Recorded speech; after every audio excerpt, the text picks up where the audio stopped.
Songs with Wings Productions, with the support of Whimsical Productions and Collected Sounds, presents the Skylark Bell Fantôme Friday. I'm your host, Melissa Oliveri. Fantôme Friday episodes are bonus episodes that feature a real-life supernatural, or at the very least unusual and unexplained, experience. In today's episode, The Harlequin, we hear about a series of eerie premonitions that seem to indicate that a death has just occurred. Now, it's time to get settled in. Grab a blanket, a warm drink, and let's get started. The minute my hand touched the door handle of the Harlequin nightclub, I knew something was wrong. Someone died. The thought popped into my mind, unbidden. I have no idea where it came from, but it was clear as day. I pulled on the handle, only to find the door to be locked tight. It was a Tuesday night in January, typically not a busy time for the bar to be open, but it was always open nonetheless. I was standing outside in the frigid Quebec City winter with a handful of friends, now wondering what we should do.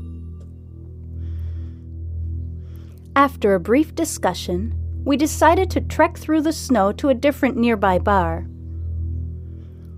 We enjoyed a few drinks on the main floor, chatting and laughing, but the heavy feeling in the pit of my stomach stayed with me the entire night. As we were about to leave, I decided to head to the lower level where a friend of mine was a DJ. He was between songs, so I went to say hello and asked if he knew why the Harlequin Club was closed. He got a sad look on his face and told me that one of our mutual friends who worked there had passed away suddenly the night before.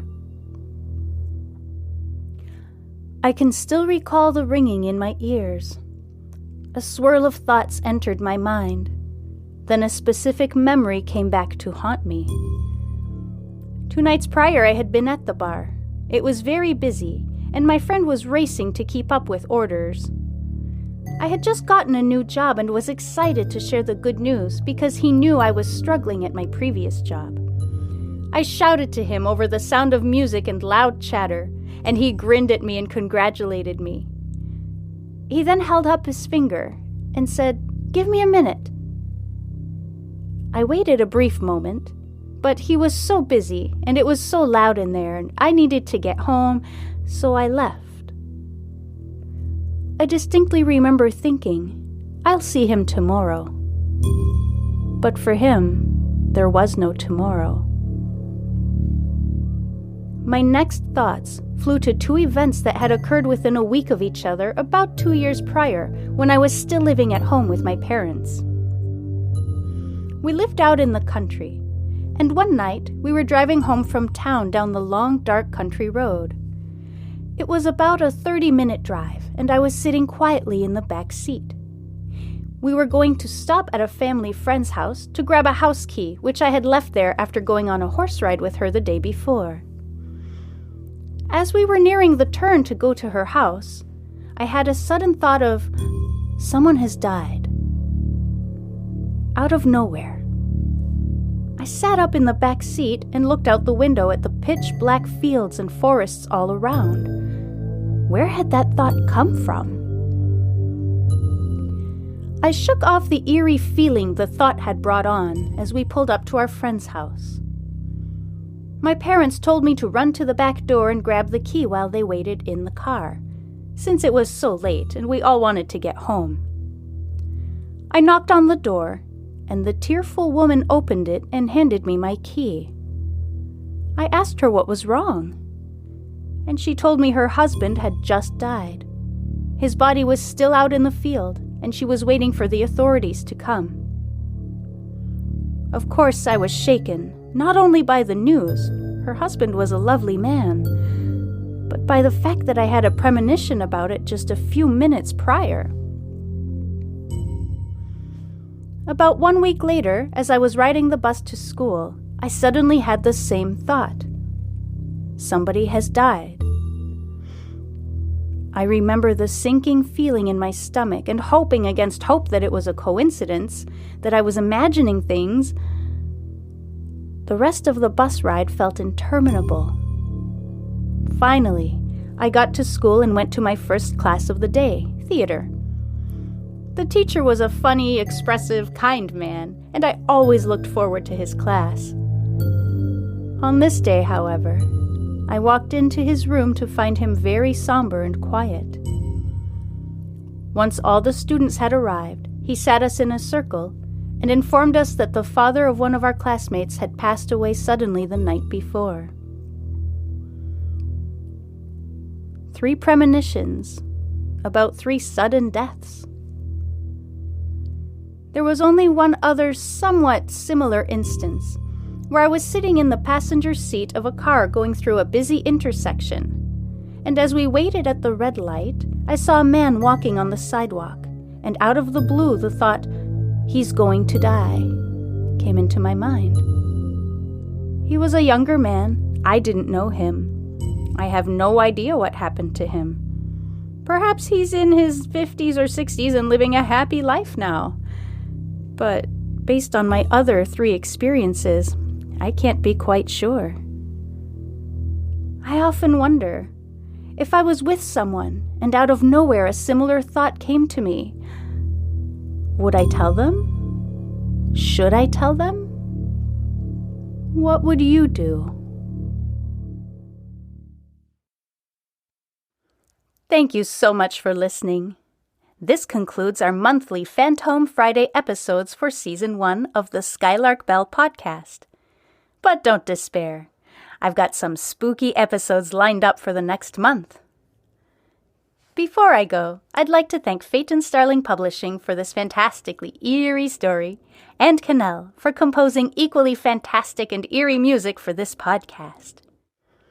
If you enjoy Fantôme Friday, please consider supporting my work by either becoming a Patreon subscriber, contributing to my tip jar, or leaving a rating and a review. Any one or a combination of these things is incredibly helpful and very much appreciated.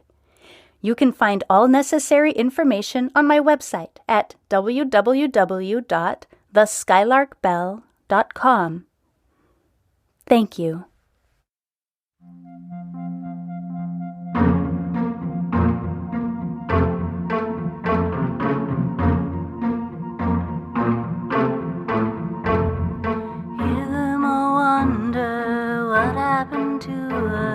One of them whispers she lost her mother.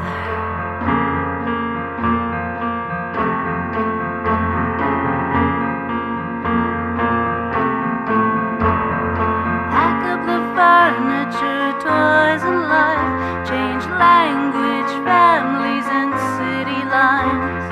Then there's the endless nightmare called school. The girls with good hair are always the most cruel, but I can run to the mares, bury my sorrow in their hair, bury myself, my sorrow, myself, my sorrow, my sorrow on them.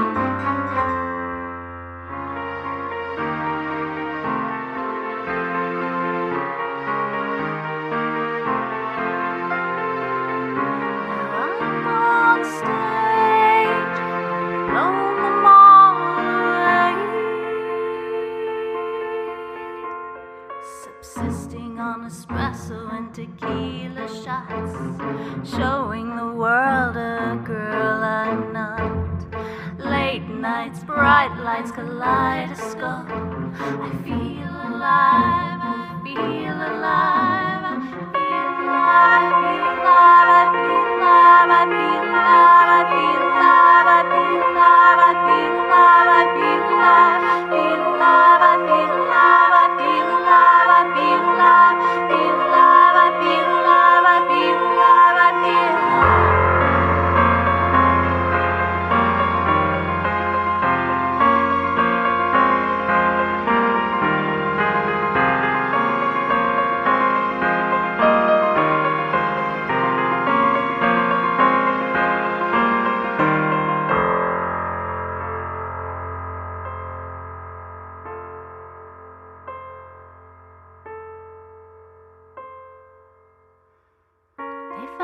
hanging from the stairs to Lower Town. His body swaying didn't make a sound. He told me to wait, but I walked